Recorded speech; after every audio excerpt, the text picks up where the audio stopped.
Hi வணக்கம், நான் தான் மிஸ் டிஃப்ரெண்ட். ரீசெண்ட் டைம்ஸில் ஆப்ஸ் மூலமாக லோன் எடுத்து அதை கட்டுறது ரொம்பவே கேஷுவலாக மாறிடுச்சு. நிறைய பேர் அதை யூஸ் பண்ணிட்டு இருக்காங்க. ஆனால் நிறைய பேர் தெரியாமல் போய் மாட்டிக்கிற ஒரு விஷயம் என்னன்னா 7 days லோன் ஆப். அதாவது என்னன்னா, பிளே ஸ்டோரில் லோனுக்காக இன்ஸ்டால் பண்ணுற எல்லா ஆப்புமே ஜென்யூனான ஆப்பான்னு கேட்டிங்கன்னா கண்டிப்பாக இல்லை. ஜென்யூனான ஆப் பார்த்தீங்கன்னா RBI registered app. Registered app பார்த்தீங்கன்னா அது ப்ளே ஸ்டோருக்கு வந்து ஒரு 1 year 2 years இருக்கும். அதோட ரிவ்யூஸ் நல்லாயிருக்கும், அது ஸ்டேபிளாக போயிட்டுருக்கும். ஆனால் இந்த 7 days லோன் ஆப், அதாவது இந்த ஃப்ராட் ஆப் பார்த்தீங்கன்னா ப்ளே ஸ்டோருக்கு வந்து ஒரு 2 மாதம் இல்லை 3-4 மாதம் தான் ஆகிருக்கும். அதோட ரிவ்யூஸ் பார்த்தீங்கன்னா நிறைய வந்து 5 star ரேட்டிங்ஸ் ரிவ்யூஸ் இருக்கிற மாதிரி இருக்கும். எல்லாமே ஃபேக் ரிவ்யூஸ். அதில் நீங்கள் போய்ட்டு 1 star ரிவ்யூ நீங்கள் படித்து பார்த்தீங்கன்னா தெரிய வரும். அதில் நம்ம கண்டுபிடிச்சிடலாம். ஸோ அந்த மாதிரியான ஆப்பில் வந்து எப்படி நடக்குதுன்னா, நீங்கள் நார்மலாக போயிட்டு அந்த ஆப்பை தெரியாதனமாக நீங்கள் இன்ஸ்டால் பண்ணிவிட்டு உங்களோட இன்ஃபர்மேஷன் கொடுத்து நீங்கள் ஜஸ்ட் செக் பண்ணாலே நீங்கள் வந்து வித்ரா கொடுக்க போகிறதில்ல, நீங்கள் அமௌண்ட் அப்ளை பண்ண போகிறதில்ல, எதுவுமே நீங்கள் பண்ண போகிறதில்ல. ஜஸ்ட் நீங்கள் இன்ஃபர்மேஷன் கொடுத்துட்டீங்கனாலே உங்களோட பெர்மிஷனே இல்லாமல் உங்கள் அக்கௌண்ட்டு காசு அனுப்பிடுறாங்க. அதுக்கப்புறம் 7 days நீங்கள் அந்த லோனை பே பண்ணணும்னு சொல்லுவாங்க.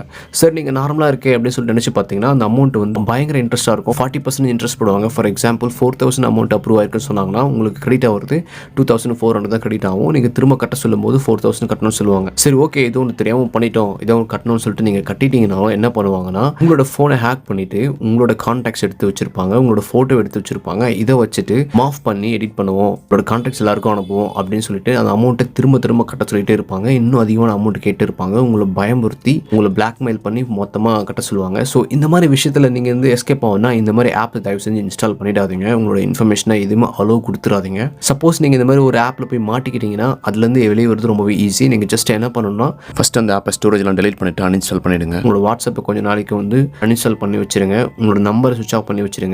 ஜஸ்ட் ஒரு ஸ்டேட்டஸ் ஒன்று போட்டுடுங்க, இந்த மாதிரி நம்பரை ஹேக் பண்ணிட்டாங்க அப்படின்னு சொல்லிட்டு போட்டுடுங்க. அப்புறம் உங்ககிட்ட இருக்கிற எல்லா எவிடன்ஸும் வச்சு சைபர் கிரைம் வெப்சைட்டில் ஒரு கம்ப்ளைண்ட் ஃபைல் பண்ணிடுங்க. இது இன்னைக்கு நேற்று நடக்கிற விஷயம் இல்லை. அன்னைக்கு ஸ்டார்டிங்கில் கார்டு மேலே இருக்கிற 14 நம்பர் சொல்லுன்னு சொல்லி ஆரம்பிச்சவங்க தான் இன்னைக்கு அப்கிரேட் ஆகி இந்த மாதிரி விஷயத்தான் பண்ணிட்டு இருக்காங்க. ஸோ நீங்கள் அவராக இருங்க, இந்த மாதிரி விஷயத்தில் போய் சிக்கிறாதீங்க. சப்போஸ் இந்த மாதிரி விஷயத்தில் நீங்கள் தெரியாமல் மாட்டிட்டு இருந்தீங்கன்னா இந்த சேனலை ஃபாலோ பண்ணுங்க. இந்த சேனலில் இருக்கிறவரை இதை பற்றி இந்த மாதிரி டீப்பாக அவேர்னஸ் கொடுத்துட்டு இருக்காரு. இதனால் நிறைய பேர் ரொம்ப ஹெல்ப்ஃபுல்லாக இருக்கு.